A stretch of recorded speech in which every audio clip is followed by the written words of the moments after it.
My name's Karen Lippert, and I vote in New York State. I'm proud to be a member of Democrats Abroad.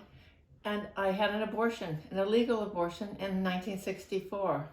I took a train to Secaucus, New Jersey, and I was met there by people who asked me to put on a blindfold.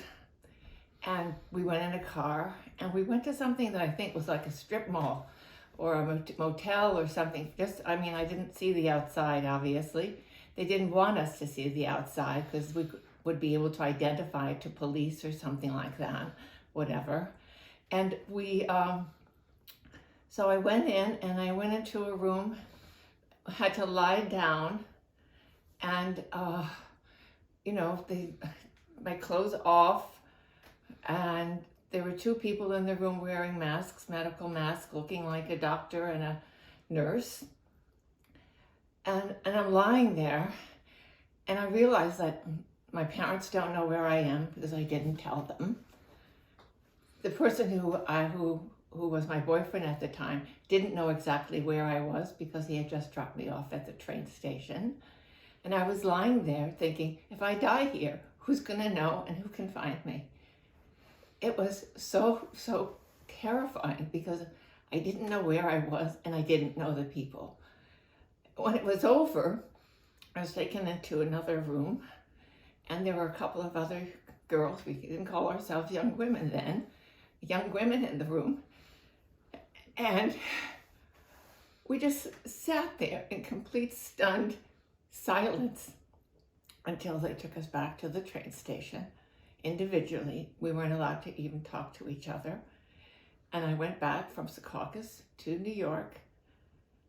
And that was the most terrifying part. It was like a nightmare I had, but no one could share it because I didn't tell my parents.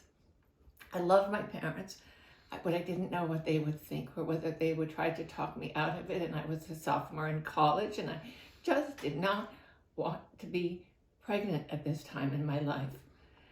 I don't regret it. I think the only thing I regret is actually that I didn't tell my parents, because in retrospect, I know that my mother would have understood, and that's the only thing I regret about the decision.